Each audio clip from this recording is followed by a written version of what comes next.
माननीय सभासदों, माननीय अध्यक्ष जी,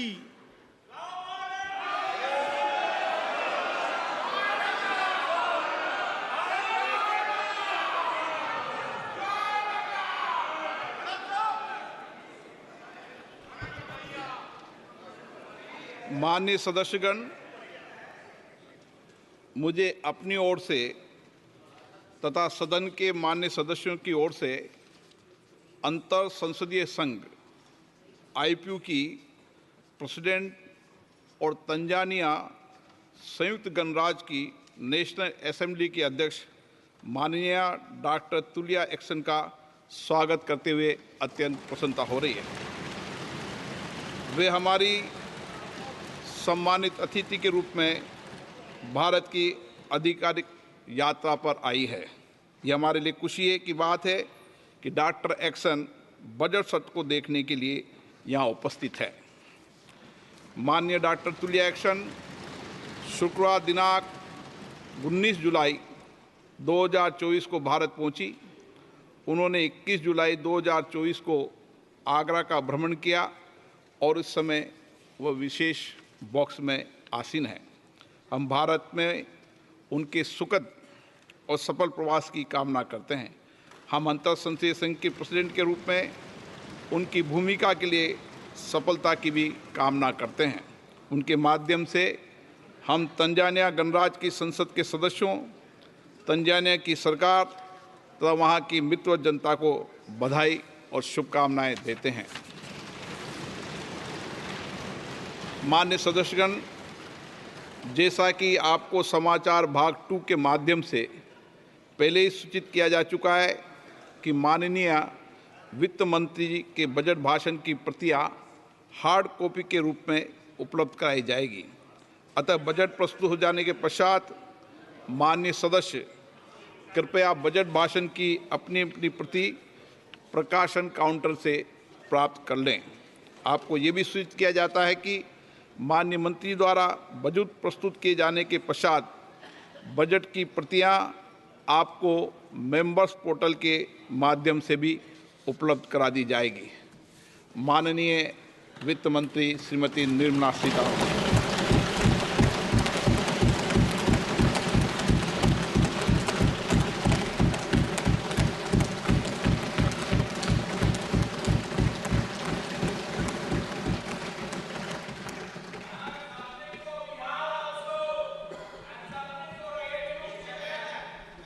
Honorable Speaker, I present the budget for 24-25.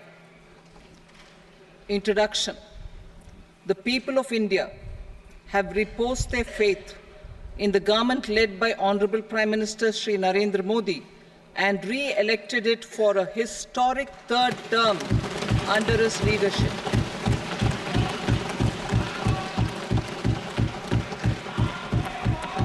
We are grateful for their support, faith, and trust in our policies. We are determined to ensure that all Indians, regardless of religion, caste, gender, and age, make substantial progress in realizing their life goals and aspirations. Global context. The global economy, while performing better than expected, is still in the grip of policy uncertainties. Elevated asset prices, political uncertainties, and shipping disruptions continue to pose significant downside risks for growth and upside risks to inflation. In this context, India's economic growth continues to be the shining exception and will remain so in the years ahead.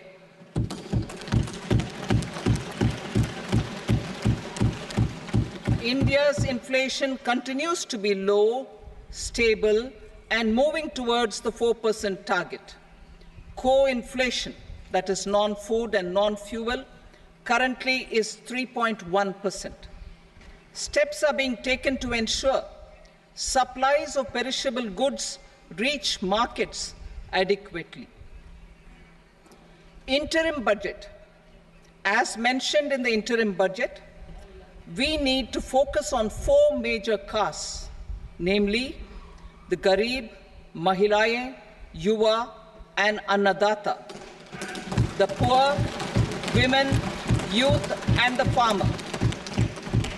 For Annadata, we announced higher minimum support prices a month ago for all major crops, delivering on the promise of at least a 50% margin over costs. Pradhan Mantri Garib Kalyan Anna Yojana was extended for 5 years, benefiting more than 80 crore people. Administrative actions for approval and implementation of various schemes announced in the interim budget are well underway. The required allocations have been made. Budget theme. Turning attention to the full year and beyond in this budget, we particularly focus on employment, skilling, MSMEs, and the middle class. I'm happy to announce the Prime Minister's package of 5 schemes and initiatives to facilitate employment, skilling, and other opportunities for 4.1 crore youth over a 5-year period, with a central outlay of 2 lakh crore rupees. I will speak about them shortly, while more details may be seen in the annexure. This year, I've made a provision of 1.48 lakh rupees, 1.48 lakh crore rupees for education, employment, and skilling. Budget priorities. The people have given a unique opportunity to our government to take the country on the path of strong development and an all-round prosperity.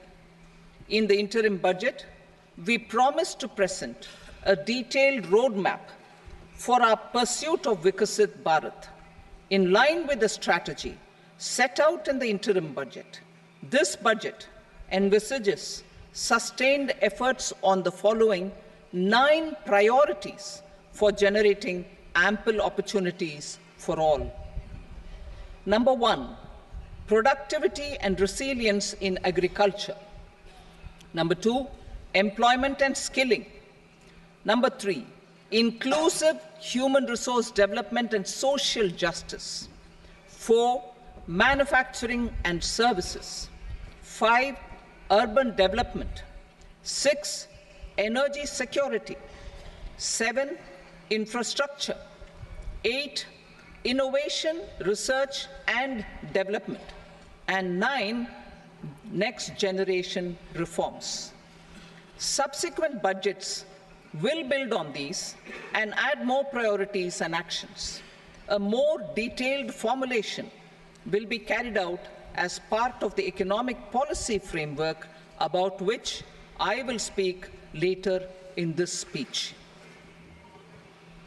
This budget details some of the specific actions to be initiated in the current year towards fulfillment of these priorities, with potential for transformative changes. The budget also covers some of the previously made announcements, with intent to strengthen them and step up their implementation for expediting our journey towards the goal of Vikasit Bharat. Priority 1, productivity and resilience in agriculture. Transforming agricultural research. Our government will undertake a comprehensive review of the agricultural research setup to bring the focus on raising productivity and developing climate-resilient varieties. Funding will be provided in challenge mode, including to the private sector. Domain experts, both from the government and outside, will oversee the conduct of such research. Release of new varieties. New 109 high-yielding and climate-resilient varieties of 32 field and horticultural crops will be released for cultivation by farmers. Natural farming. In the next 2 years, 1 crore farmers across the country will be initiated into natural farming, supported by certification and branding. Implementation will be through scientific institutions and willing gram panchayats. 10,000 need-based bio-input resource centers will be established. Missions for pulses and oilseeds. For achieving self-sufficiency in pulses and oilseeds, we will strengthen their production, storage, and marketing. As announced in the interim budget, a strategy is being put in place to achieve Atmanirbharta for oilseeds such as mustard, groundnut, sesame, soybean, and sunflower. Vegetable production and supply chains. Large-scale clusters for vegetable production will be developed closer to major consumption centers. We will promote farmer-producer organizations, cooperatives, and startups for vegetable supply chains, including for collection and storage and marketing. Digital public infrastructure for agriculture. Buoyed by the success of the pilot project, our government, in partnership with the states, will facilitate the implementation of the digital public infrastructure in agriculture for coverage of farmers and their lands in 3 years. During this year, digital crop survey for Kharif using the DPI will be taken up in 400 districts. The details of 6 crore farmers and their lands will be brought into the farmer and land registries. Further, the issuance of Jan Samarth based Kisan credit cards will be enabled in 5 states. Shrimp production and export. Financial support for setting up a network of nucleus breeding centers for shrimp brood stocks will be provided. Financing for shrimp farming, processing, and export will be facilitated through NABARD. National cooperation policy. Our government will bring out a national cooperation policy for systematic, orderly, and all-round development of the cooperative sector, fast-tracking growth of rural economy and generation of employment opportunities on a large scale will be the policy goal. This year, I have made a provision of 1.52 lakh crore rupees for agriculture and allied sectors.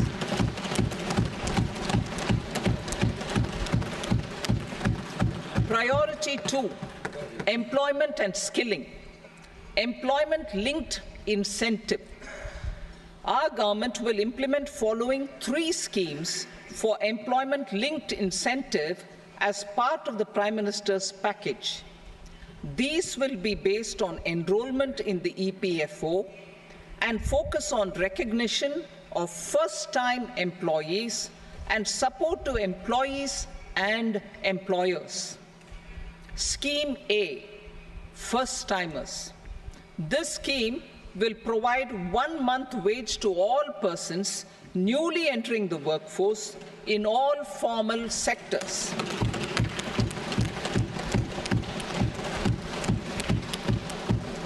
Direct benefit transfer of 1 month's salary in 3 installments to first-time employees as registered in the EPFO will be up to 15,000 rupees.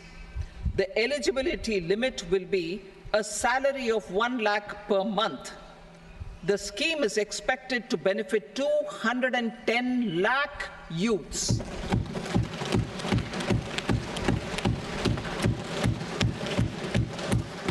Scheme B, job creation in manufacturing. This scheme will incentivize additional employment in the manufacturing sector linked to the employment of first-time employees. An incentive will be provided at specified scale directly both to the employee and the employer with respect to the EPFO contribution in the first 4 years of employment. The scheme is expected to benefit 30 lakh youth entering employment and their employers.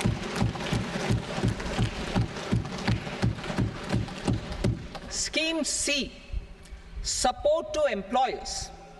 This employer-focused scheme will cover additional employment in all sectors.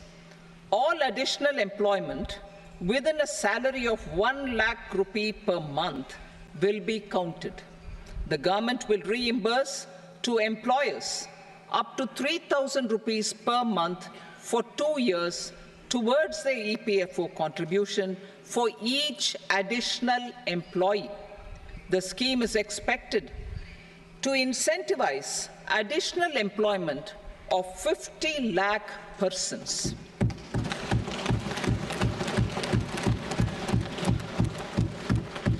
Participation of women in the workforce.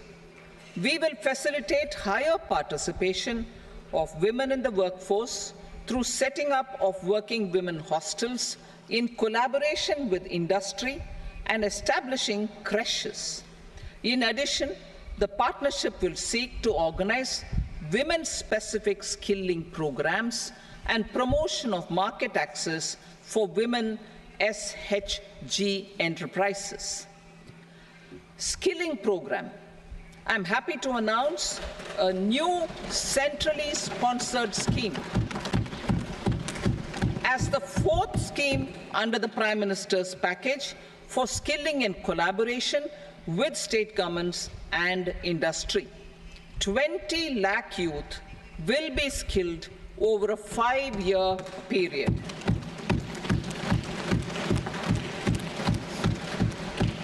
"1,000 industrial training institutes will be upgraded in hub and spoke arrangements with outcome orientation. Course content and design will be aligned to the skill needs of industry, and new courses will be introduced for emerging needs. Skilling loans. The model skill loan scheme will be revised to facilitate loans up to 7.5 lakh rupees with a guarantee from a government-promoted fund. This measure is expected to help 25,000 students every year.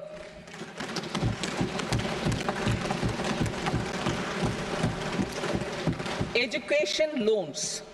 For helping our youth who have not been eligible for any benefit under government schemes and policies, I am happy to announce a financial support for loans up to 10 lakh rupees for higher education in domestic institutions.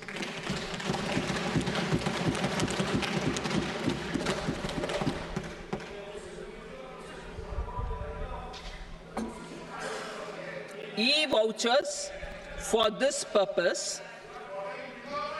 E-vouchers for this purpose will be given directly to 1 lakh students every year for annual interest subvention of 3% of the loan amount.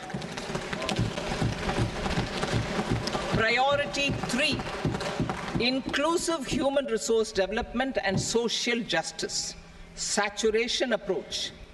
Our government is committed to all-round, all-pervasive and all-inclusive development of people, particularly farmers, youth, women, and the poor.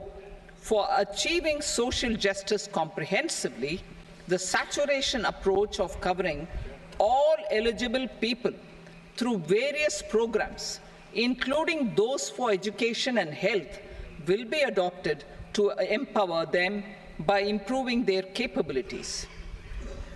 Implementation of schemes meant for supporting economic activities by craftsmen artisans, self-help groups, scheduled caste, scheduled tribe, and women entrepreneurs and street vendors such as the PM Vishwakarma, PM Swanidhi, National Livelihood Missions, and Stand Up India will be stepped up. Purvodaya. The states in the eastern part of the country are rich in endowments and have strong cultural traditions. We will formulate a plan, Purvodaya, for the all-round development of the eastern region of the country, covering Bihar, Jharkhand, West Bengal, Odisha, and Andhra Pradesh. This will cover human resource development, infrastructure, and generation of economic opportunities to make the region an engine to attain Vikasit Bharat. On the Amritsar-Kolkata Industrial Corridor, we will support development of an industrial node at Gaya. This corridor will catalyze industrial development of the eastern region. The industrial node at Gaya will also be a good model for developing our ancient centers of cultural importance into future centers of modern economy. This model shall showcase Vikas B, Virasat B in a growth trajectory.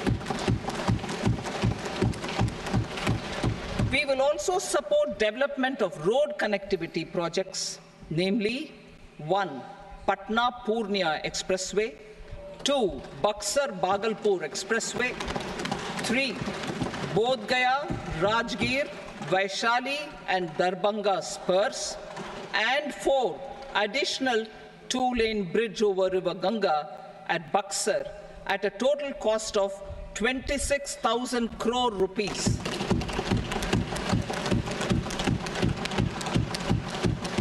Power projects, including setting up of a new 2,400 megawatt power plant at Pir Painti, will be taken up at a cost of 21,400 crore rupees. New airports, medical colleges, and sports infrastructure in Bihar will be constructed. An additional allocation to support capital investments will be provided.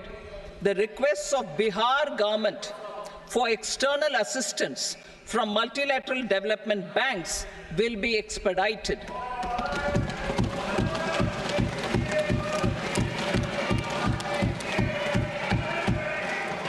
Andhra Pradesh Reorganization Act. Our government has made concerted efforts to fulfill the commitments in Andhra Pradesh Reorganization Act.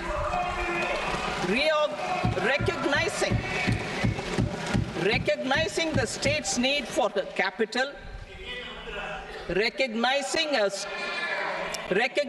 the state's need for a capital, we will facilitate special financial support through multilateral development agencies.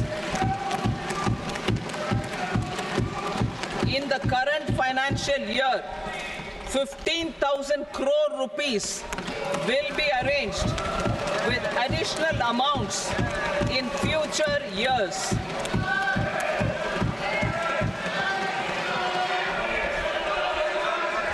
Our government is fully committed to financing and early completion of the Polavaram irrigation project, which is the lifeline for Andhra Pradesh and its farmers. This will facilitate our country's food security as well.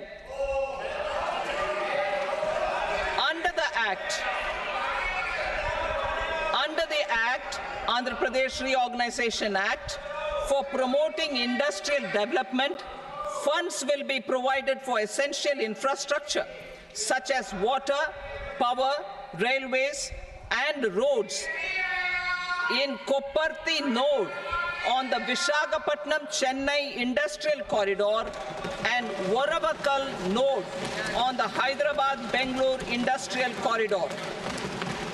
An additional allocation will be provided this year towards capital investment for economic growth.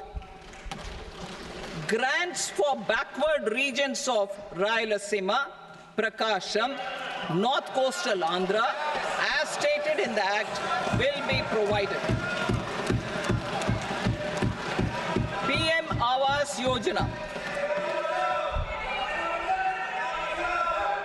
3 crore additional houses under the PM Awas Yojana in rural and urban areas in the country have been announced, for which the necessary allocations are being made.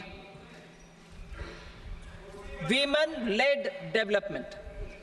For promoting women-led development, the budget carries an allocation of more than 3 lakh crore for schemes benefiting women and girls. This signals our government's commitment for enhancing women's role in economic development. Pradhan Mantri Janjatiya Unnat Gram Abhiyan. For improving the socio-economic condition of tribal communities, we will launch the Pradhan Mantri Janjatiya Unnat Gram Abhiyan by adopting saturation coverage for tribal families in tribal majority villages and aspirational districts.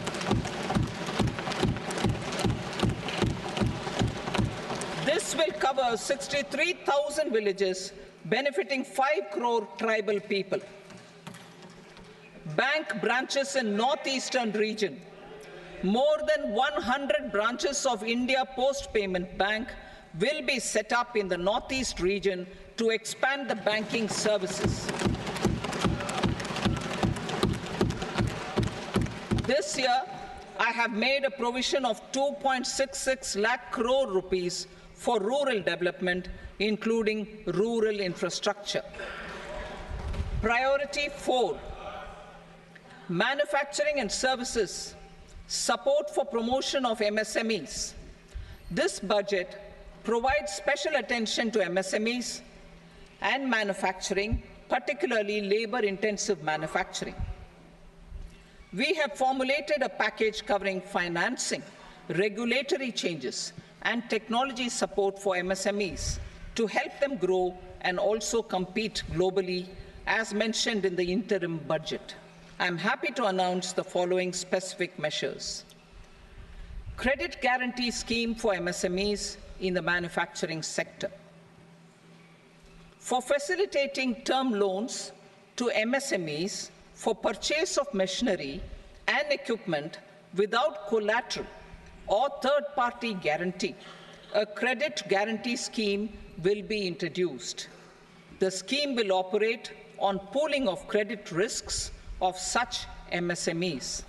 A separately constituted self-financing guarantee fund will provide to each applicant guarantee cover up to 100 crore rupees, while the loan amount may be larger. The borrower will have to provide an upfront guarantee fee and an annual guarantee fee on the reducing loan balance. New assessment model for MSME credit. Public sector banks will build their own in-house capability to assess MSMEs for credit instead of relying on external assessment. They will also take a lead in developing or getting developed a new credit assessment model based on the scoring of digital footprints of the MSMEs in the economy. This is expected to be a significant improvement over the traditional assessment of credit eligibility based only on asset or turnover criteria.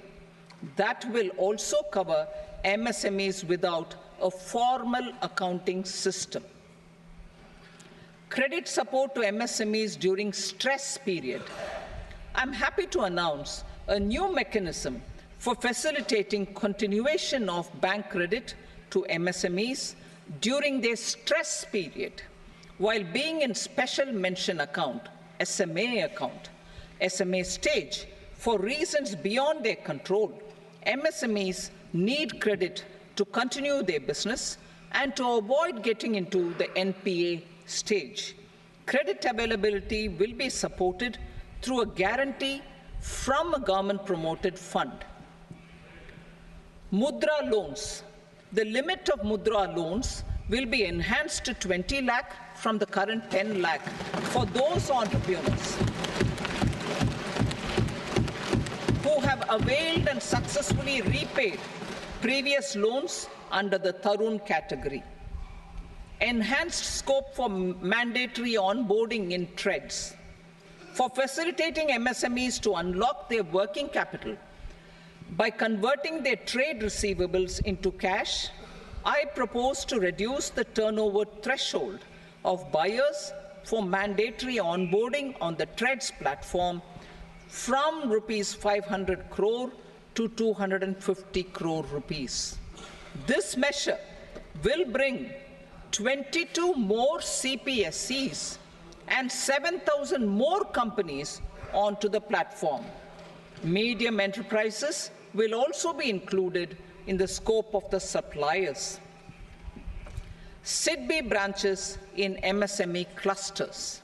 SIDBI will open new branches to expand its reach to serve all major MSME clusters within 3 years and provide direct credit to them.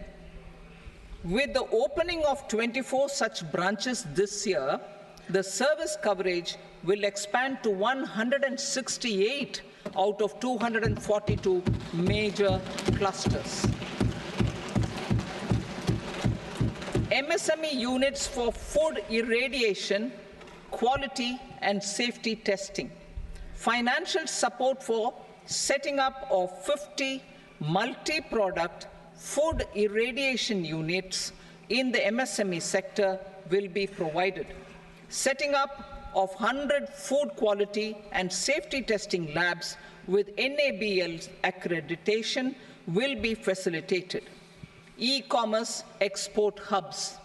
To enable MSMEs and traditional artisans to sell their products in international markets, e-commerce export hubs will be set up in public-private partnership mode. These hubs, under a seamless regulatory and logistic framework, will facilitate trade and export-related services under one roof. Measures for promotion of manufacturing and services. Internship in top companies.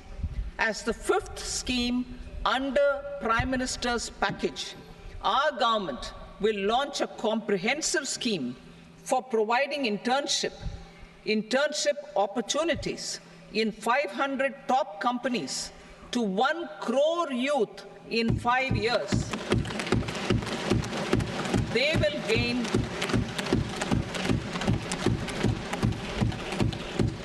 will gain exposure for 12 months to real-life business environment, varied professions, and employment opportunities.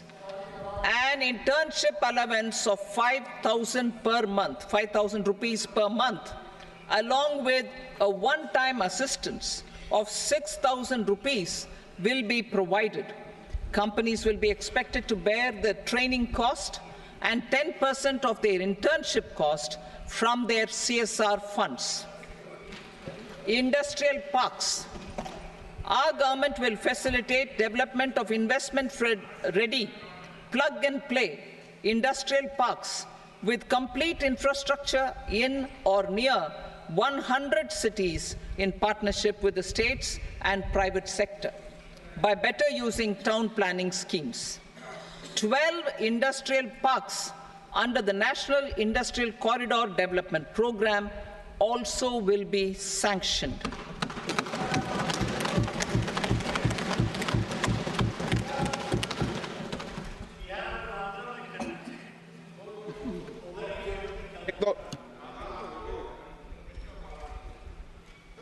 Veji member, no, please, Petty.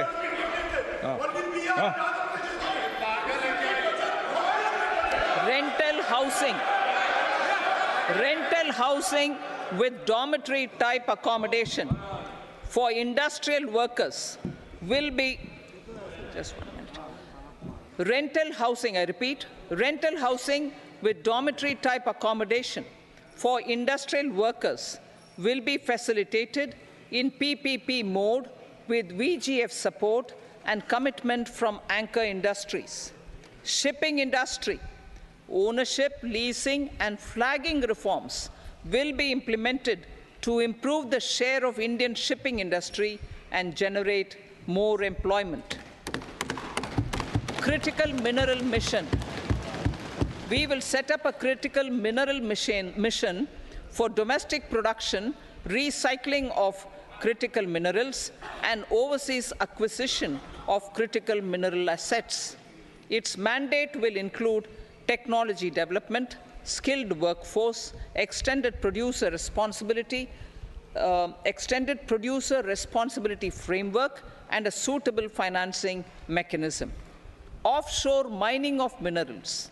Our government will launch the auction of the first tranche of offshore blocks for mining, building on the exploration already carried out. Digital public infrastructure applications. Turning to the services sector, I propose development of DPI applications at population scale for productivity gains, business opportunities, and innovation by the private sector. These are planned in the areas of credit, e-commerce, education, health, law and justice, logistics, MSME service delivery, and urban governance. Integrated technology platform for IBC ecosystem. An integrated technology platform will be set up for improving the outcomes under the Insolvency Bankruptcy Code for achieving consistency, transparency, timely processing, and better oversight for all stakeholders. Voluntary closure of LLPs. The services of the Center for Processing Accelerated Corporate Exit, CPACE, will be extended for voluntary closure of LLPs to reduce the closure times. National Company Law Tribunals. The IBC has resolved more than 1,000 companies, resulting in direct recovery of 3.3 lakh crore to creditors. 3.3 lakh crore rupees to creditors. In addition, 28,000 cases involving over 10 lakh crore rupees have been disposed of even prior to admission. Appropriate changes to the IBC, reforms and strengthening of the tribunal and appellate tribunals will be initiated to speed up insolvency resolution. Additional tribunals will be established. Out of those, some will be notified to decide cases exclusively under the Companies Act. Debt recovery. Steps for reforming and strengthening debt recovery tribunals will be taken. Additional tribunals will be established to speed up recovery. Priority 5, urban development. Cities as growth hubs. Working with states, our government will facilitate development of cities as growth hubs. This will be achieved through economic and transit planning and orderly development of peri-urban areas utilizing town planning schemes. Creative redevelopment of cities. For creative brownfield redevelopment of existing cities with a transformative impact, our government will formulate a framework for enabling policies, market-based mechanisms, and regulation. Transit-oriented development. Transit-oriented development plans for 14 large cities with a population above 30 lakh will be formulated, along with an implementation and financing strategy. Urban housing. Under the PM Awas Yojana, Urban 2.0, housing needs of 1 crore urban poor and middle-class families will be addressed with an investment of 10 lakh crore rupees. This will include the central assistance of 2.2 lakh crore rupees in the next 5 years. A provision of interest subsidy to facilitate loans at affordable rates is also envisaged. In addition, enabling policies and regulations for efficient and transparent rental housing markets with enhanced availability will also be put in place. Water supply and sanitation. In partnership with state governments and multilateral development banks, we will promote water supply, sewage treatments, and solid waste management projects and services for 100 large cities through bankable projects. These projects will also envisage use of treated water for irrigation and filling up of tanks in nearby areas. Street markets. Building on the success of PM Swanidhi scheme in transforming the lives of street vendors, our government envisions a scheme to support each year over the next 5 years the development of 100 weekly hearts or street food hubs in select cities. Stamp duty. We will encourage states which continue to charge high stamp duty to moderate the rates for all and also consider further lowering duties for properties purchased by women. This reform will be made an essential component of urban development schemes. Priority 6, energy security, energy transition. In the interim budget, I had announced our strategy to sustain high and more resource-efficient economic growth, along with the energy security in terms of availability, accessibility, and affordability. We will bring out a policy document on appropriate energy transition pathways that balances the imperatives of employment, growth, and environmental sustainability. PM Surya Ghar Muft Bijli Yojana. PM Surya Ghar Muft Bijli Yojana. In line with the announcement in the interim budget,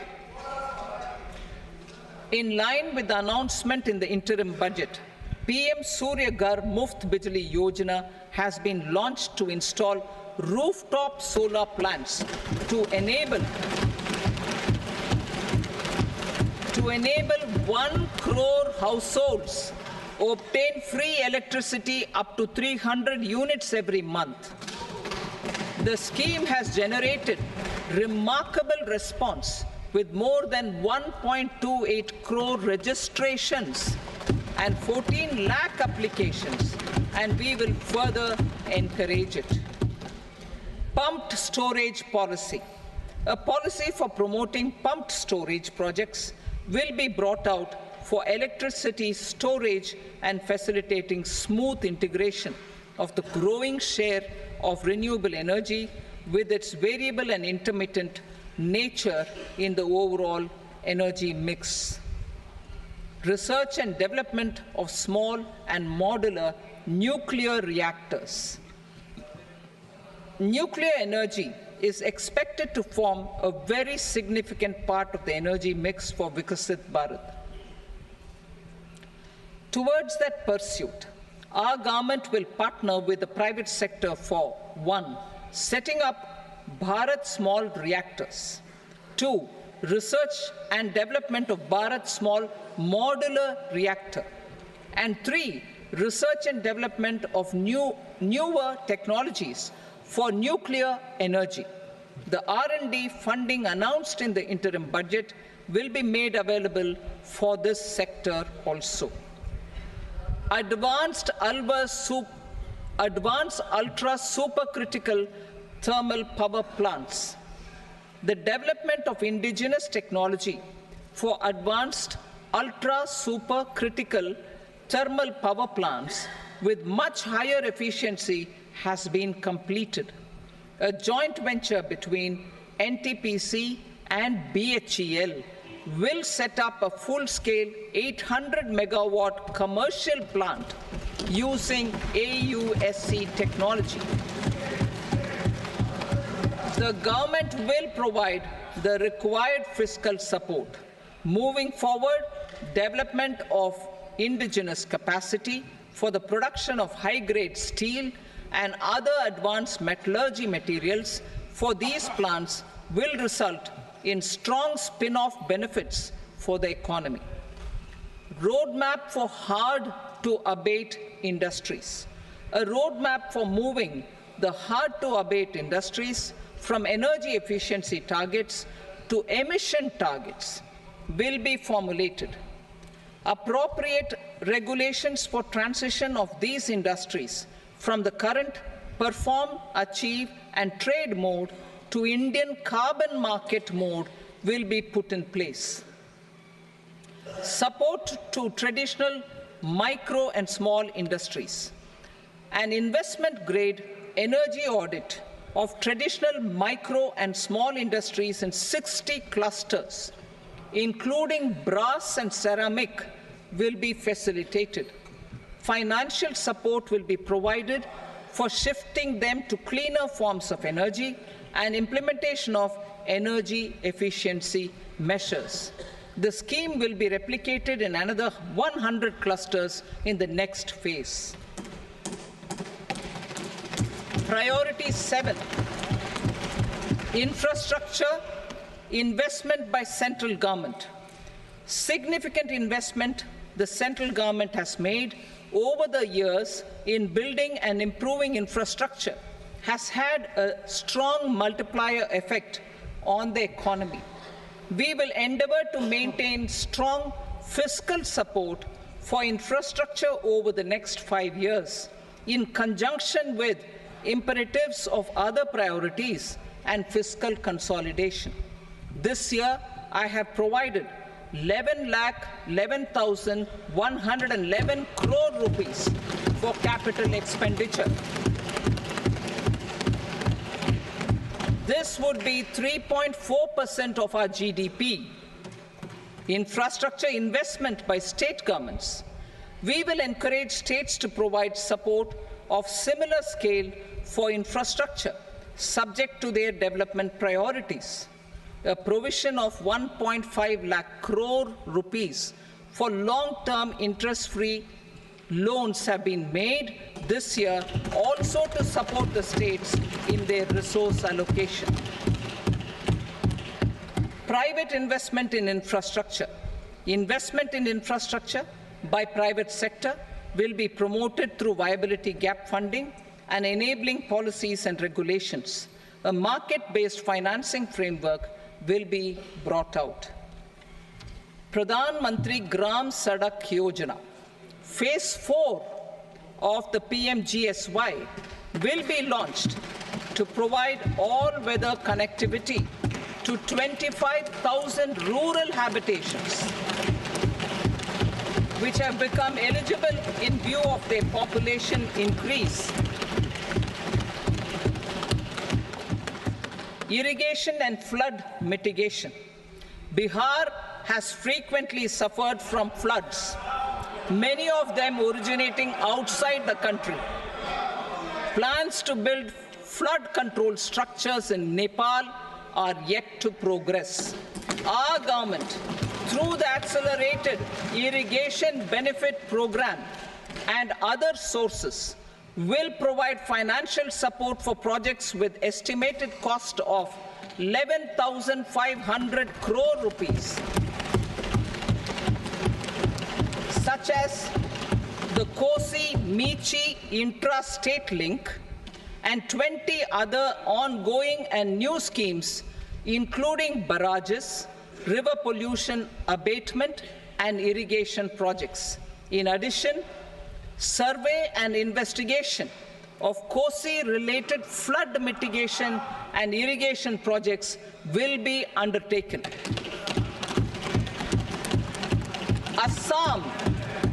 Assam grapples with floods every year by the Brahmaputra River and its tributaries. originating outside India.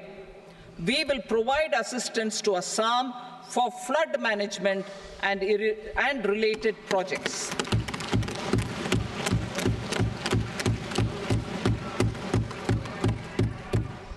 Himachal Pradesh suffered extensive losses due to floods last year.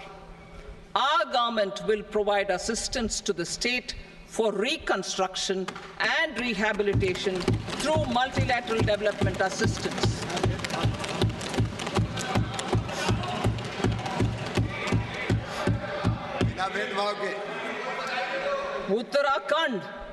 Uttarakhand too suffered losses due to cloudbursts and massive landslides. We will provide assistance to the state.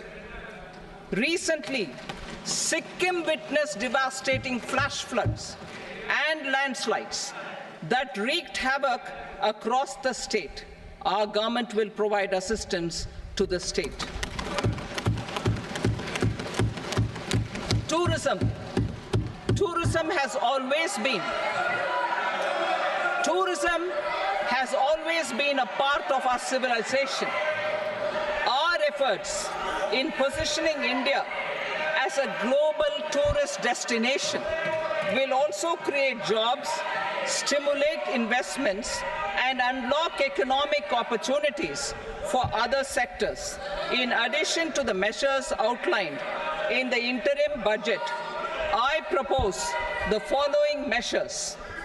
Vishnupad Temple at Gaya and Mahabodhi Temple at Bodh Gaya in Bihar are of immense spiritual significance. Comprehensive development of Vishnupad Temple Corridor and Mahabodhi Temple Corridor will be supported, modeled on the successful Kashi Vishwanath Temple Corridor to transform them into world-class pilgrim and tourist destinations.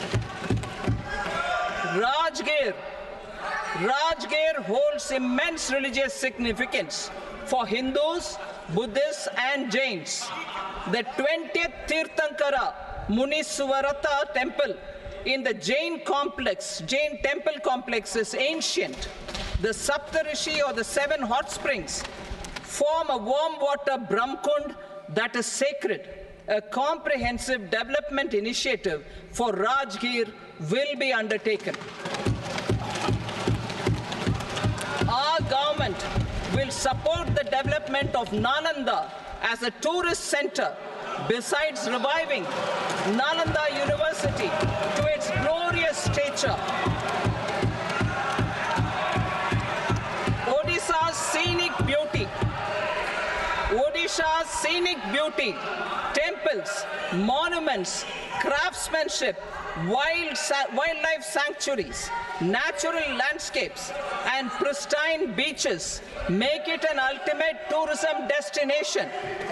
Our government will provide assistance for their development to Odisha as well. Priority 8, innovation, research and development. We will operationalize the Anusandhan National Research Fund for basic research and prototype development. Further, we will set up a mechanism for spurring private sector-driven research and innovation at commercial scale with a financing pool of 1 lakh crore rupees in line with the announcement in the interim budget. Space economy. With our continued emphasis on expanding the space economy by 5 times in the next 10 years, a venture capital fund of 1,000 crore rupees will be set up. Priority 9, next generation reforms. Economic policy framework. We will formulate an economic policy framework to delineate the overarching approach to economic development and set the scope of the next generation of reforms for facilitating employment opportunities and sustaining high growth. Our government will initiate and incentivize reforms for 1, improving productivity of factors of production, and 2, facilitating markets and sectors to become more efficient. These reforms will cover all factors of production, namely land, labor, capital, and entrepreneurship, and technology as an enabler of improving total factor productivity and bridging inequality. Effective implementation of several of these reforms requires collaboration between the center and the states, and building consensus as development of the country lies in development of the states. For promoting competitive federalism and incentivizing states for faster implementation of reforms, I propose to earmark a significant part of the 50-year interest-free loan. Working with the states, we will initiate the following reforms.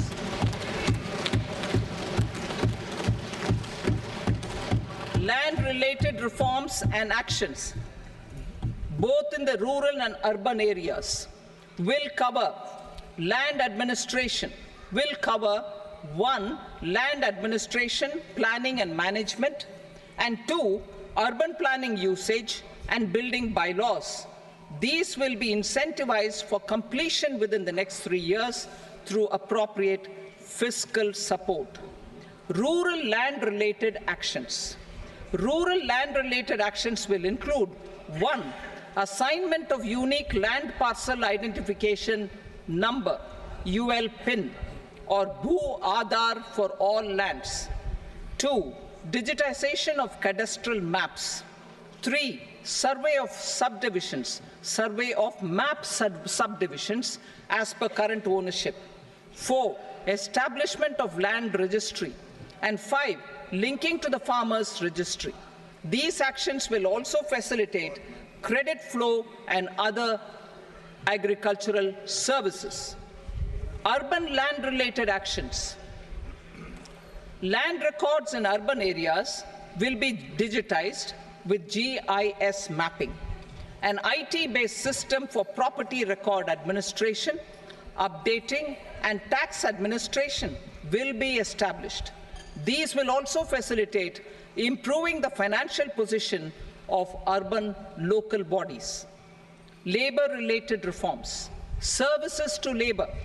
Our government will facilitate the provision of a wide array of services to labor, including those for employment and skilling. A comprehensive integration of e-Shram portal with other portals will facilitate such one-stop solution. Open architecture databases for the rapidly changing labor market, skill requirements, and available job roles, and a mechanism to connect job aspirants with potential employers and skill providers will be covered in these services. Shram Suvidha and Samadhan portal. Shram Suvidha and Samadhan portal will be revamped to enhance ease of compliance for industry and trade. Capital and entrepreneurship related reforms, financial sector vision and strategy. For meeting financing needs of the economy, our government will bring out a financial sector vision and strategy document to prepare the sector in terms of size, capacity, and skills.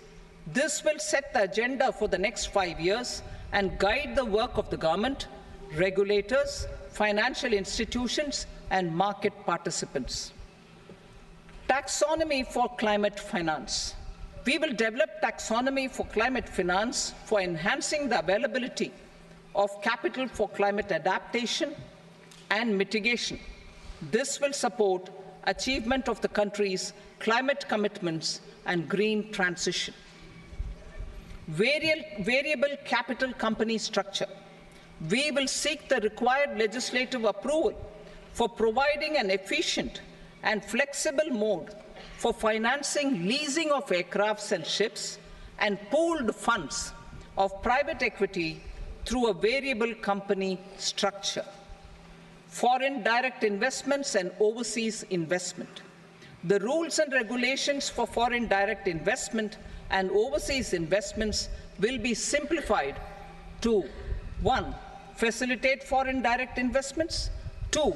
Nudge prioritization, and 3. Promote opportunities for using Indian rupee as a currency for overseas investment. NPS Vatsalya. NPS Vatsalya, a plan for contribution by parents and guardians for minors, will be started. On attaining the age of majority, the plan can be converted seamlessly into a normal NPS account. Use of technology. We have successfully used technology for improving productivity and bridging inequality in our economy during the past 10 years. Public investment in digital infrastructure and innovations by the private sector have helped in improving access of all citizens, particularly the common people, to market resources, education, health and services. We will step up adoption of technology towards digitalization of the economy. Ease of doing business. For enhancing ease of doing business, we are already working on the Jan Vishwas Bill 2.0. Further, states will be incentivized for implementation of the business reforms, action plans, and digitalization. Data and statistics. For improving data governance, collection, processing and management of data and statistics, different sectoral databases, including those established under the Digital India Mission, will be utilized with active use of technology tools. New pension scheme. The committee to review the NPS has made considerable progress in its work. I am happy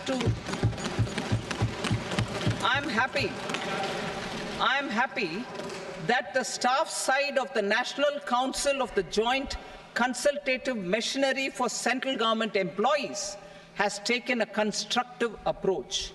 A solution will be evolved which addresses the relevant issues while maintaining fiscal prudence to protect the common citizens. Budget estimates for 24-25. For the year 24-25, total receipts other than borrowings and the total expenditure are estimated at 32.07 lakh crore rupees and 48.21 lakh crore rupees respectively. The net tax receipts are estimated at 25.83 lakh crore rupees. The fiscal deficit is estimated at 4.9% of the GDP. The gross and the net market borrowings through dated securities during 24-25 are estimated at 14.01 lakh crore rupees and 11.63 lakh crore rupees respectively. Both will be less than that in 23-24. The fiscal consolidation path announced by me in 2021 has served our economy very well, and we aim to reach the deficit below 4.5% next year. The government is committed to staying the course. From 2026-27 onwards, our endeavor will be to keep the fiscal deficit each year such that the central government's debt will be on a declining path as percentage of GDP. I will now move to Part B.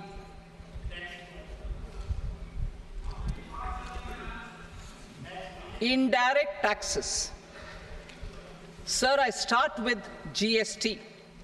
It has decreased tax incidence on the common man, reduced compliance burden and logistics cost for trade and industry, and enhanced revenues of the central and the state governments. It is a success of vast proportions. To multiply the benefits of GST, we will strive to further simplify and rationalize the tax structure and endeavor to expand it to the remaining sectors.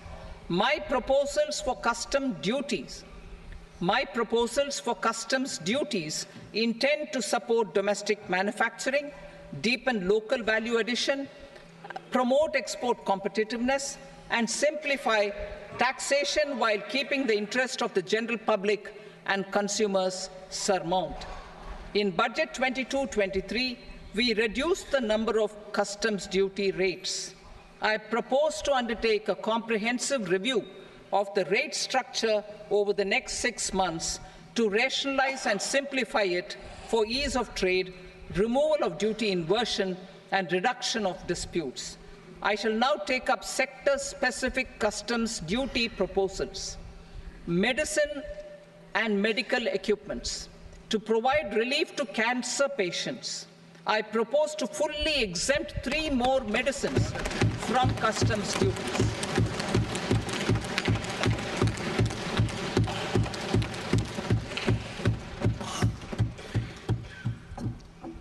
I also propose changes in the BCD on X-ray tubes and flat panel detectors for use in medical X-ray machines under the phased manufacturing program so as to synchronize them with the domestic capacity addition.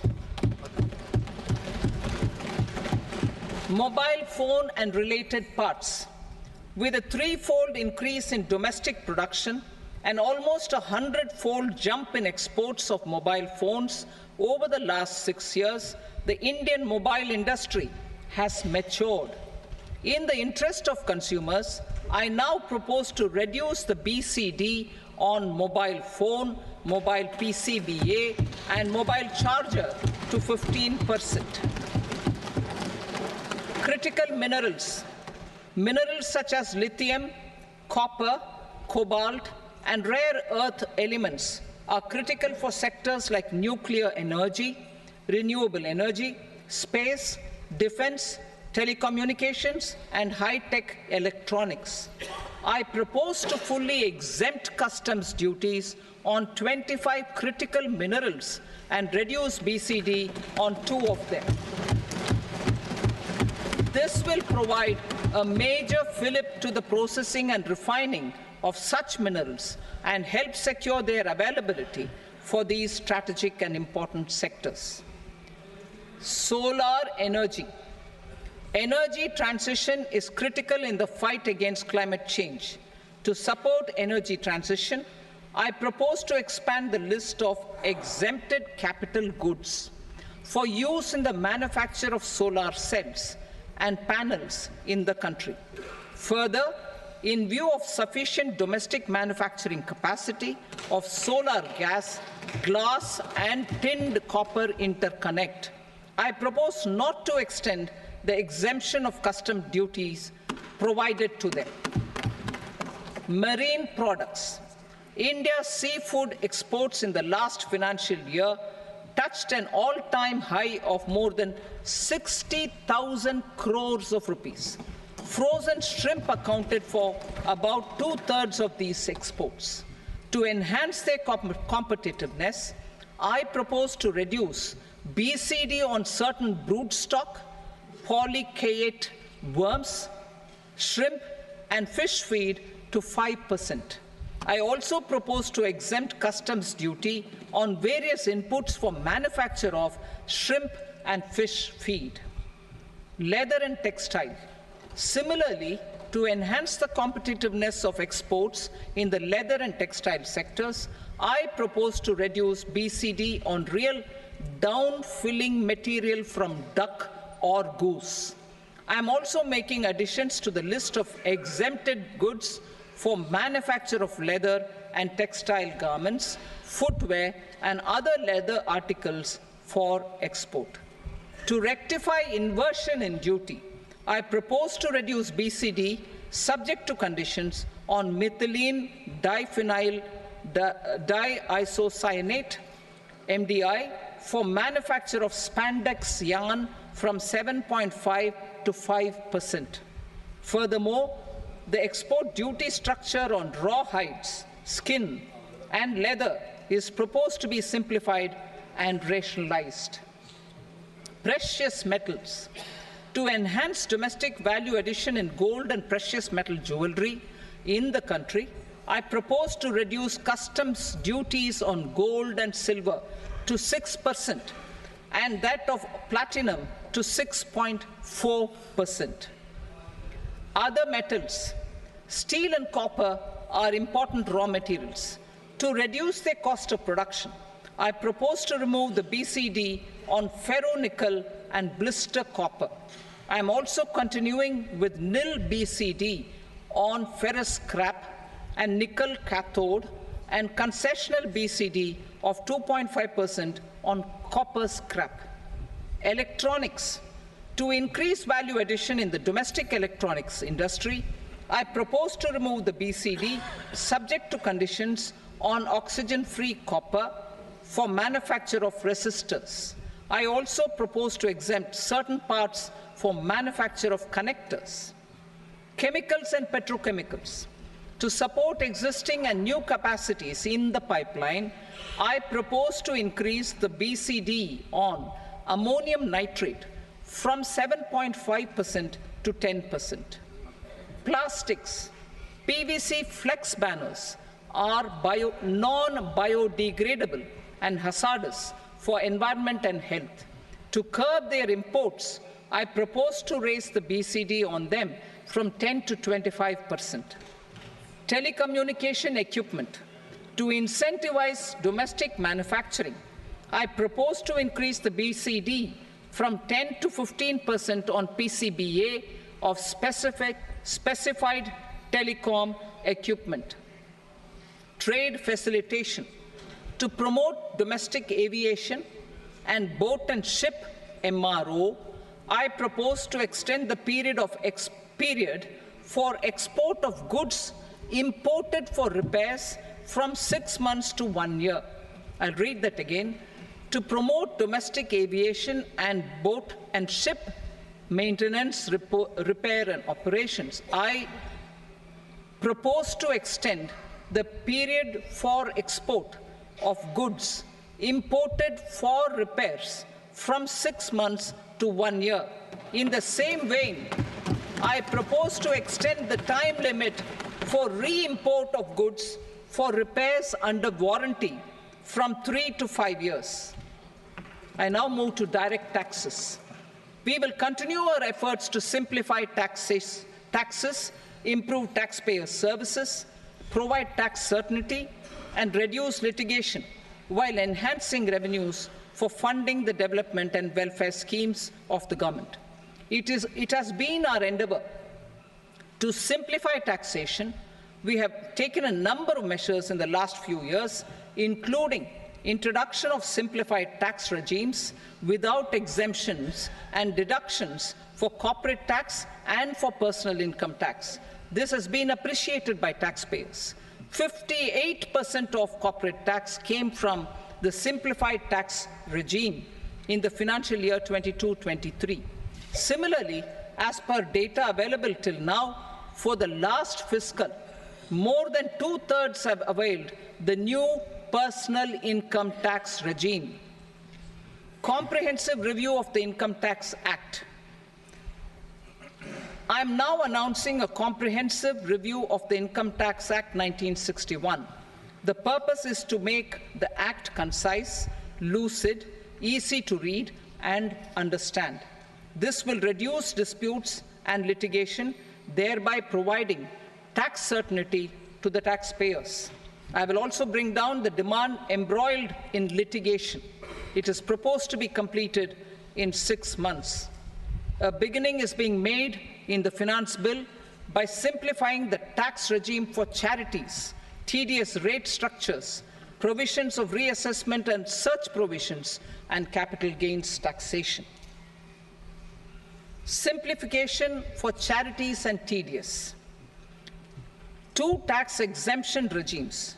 The two tax exemption regimes for charities are proposed to be merged into one. The 5% tedious rate on many payments is being merged into the 2% tedious rate, and the 20% tedious rate on repurchase of units by mutual funds or UTI is being withdrawn. TDS rate on e-commerce operators is proposed to be reduced from 1 to 0.1%. Moreover, credit of TCS is proposed to be given in the TDS to be deducted on salary. Further, I propose to decriminalize delay for payment of TDS up to the due date of filing statement for the same. I also plan to provide a standard operating procedure for TDS defaults and simplify and rationalize the compounding guidelines for such defaults. Simplification of reassessment. I propose to thoroughly simplify the provisions for reopening and reassessment. An assessment hereinafter can be reopened beyond 3 years from the end of the assessment year only if the escaped income is 50 lakh rupees or more, up to a maximum period of 5 years from the end of the assessment year. Even in such cases, a time limit of 6 years before the year of the search, as against the existing time limit of 10 years, is being proposed. This will reduce tax uncertainty and disputes. Simplification and rationalization of capital gains. Capital gains taxation is also proposed to be hugely simplified. Short-term gains on certain financial assets shall henceforth attract a tax rate of 20%, while that on all other financial assets and all non-financial assets shall continue to attract the applicable tax rate. Long-term gains on all financial and non-financial assets, on the other hand, will attract a tax rate of 12.5%. For the benefit of the lower and the middle income classes, I propose to increase the limit of exemption of capital gains on certain financial assets to 1.25 lakh rupees per year. Listed financial assets held for more than a year will be classified as long-term, while unlisted financial assets and all non-financial assets will have to be held for at least 2 years to be classified as long-term. Unlisted bonds and debentures, debt mutual funds, and market-linked debentures, irrespective of holding period, however, will attract tax on capital gains at applicable rates. Taxpayer services. All the major taxpayer services under GST and most services under customs and income tax have been digitalized. All remaining services of customs and income tax, including rectification and order giving effect to appellate orders, shall be digitalized and made paperless over the next 2 years. Litigation and appeals. While our concerted efforts to reduce pendency of appeals at various appellate fora are beginning to show good results, it will continue to engage our highest attention. To dispose of the backlog of first appeals, I plan to deploy more officers to hear and decide such appeals, especially those with large tax effect. For resolution of certain income tax disputes pending an appeal, I am also proposing Vivad Se Vishwas Scheme 2024. Further, I propose to increase monetary limits for filing appeals related to direct taxes, excise, and service tax in the tax tribunals, high courts, and Supreme Court to 60 lakh rupees, 2 crore rupees, and 5 crore respectively, with a view to reduce litigation and provide certainty in international taxation. We will expand the scope of safe harbor rules and make them more attractive. We will also streamline the transfer pricing assessment procedure. Employment and investment. I have a few proposals to promote investment and foster employment. First of all, to bolster the Indian startup ecosystem, boost the entrepreneurial spirit, and to support innovation, I propose to abolish the so-called angel tax for all classes of investors. Second, there is tremendous potential for cruise tourism in India. To give a fillip to this employment-generating industry, I am proposing a simpler tax regime for foreign shipping companies operating domestic cruises in the country. Third, India is a world leader in the diamond cutting and polishing industry, which employs a large number of skilled workers. To further promote the development of this sector, we would provide for safe harbor rates for foreign mining companies selling raw diamonds in the country. Fourth, to attract foreign capital for our development needs, I propose to reduce the corporate tax rate on foreign companies from 40 to 35%. Deepening the tax base. I have a couple of proposals for deepening the tax base. First, security transaction tax on futures and options of securities is proposed to be increased to 0.02% and 0.1% respectively.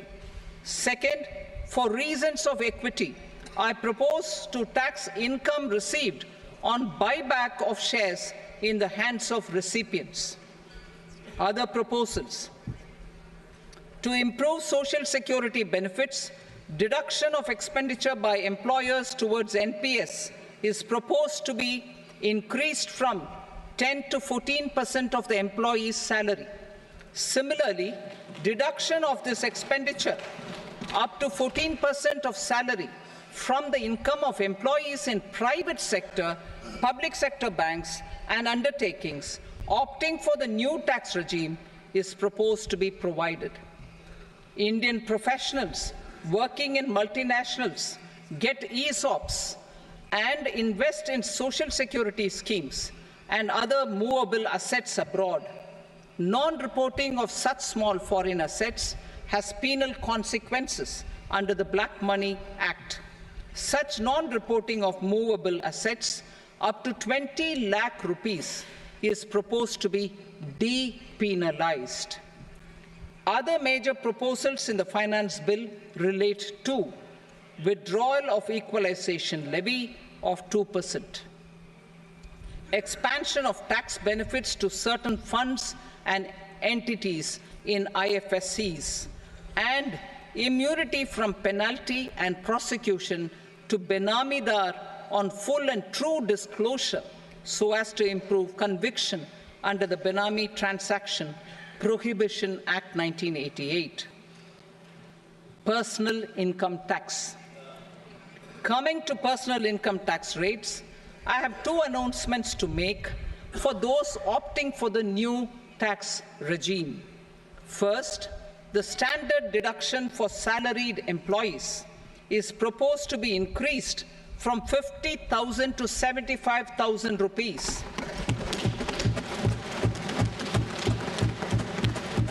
Similarly, deduction on family pension for pensioners is proposed to be enhanced from 15,000 to 25,000 rupees.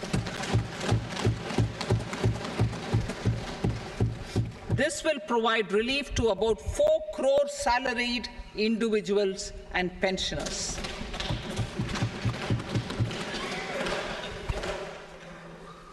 Second, in the new tax regime, the tax rate structure is proposed to be revised as follows: 0 to 3 lakh rupees, nil; 3 to 7 lakh rupees, 5%; 7 to 10 lakh rupees, 10%; 10 to 12 lakh rupees, 15%; 12 to 15 lakh rupees, 20%; and above 15 lakh rupees, 30%. As a result of these changes, a salaried employee in the new tax regime stands to save up to 17,500 rupees in income tax.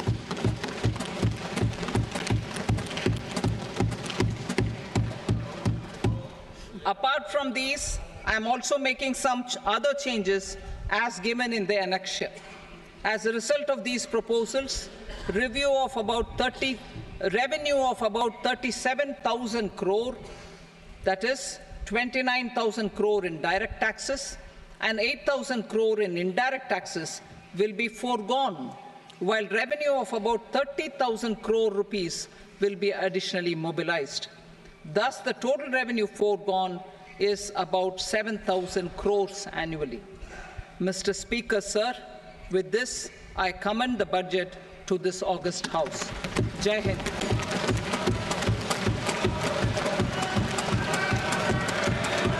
Item number 2.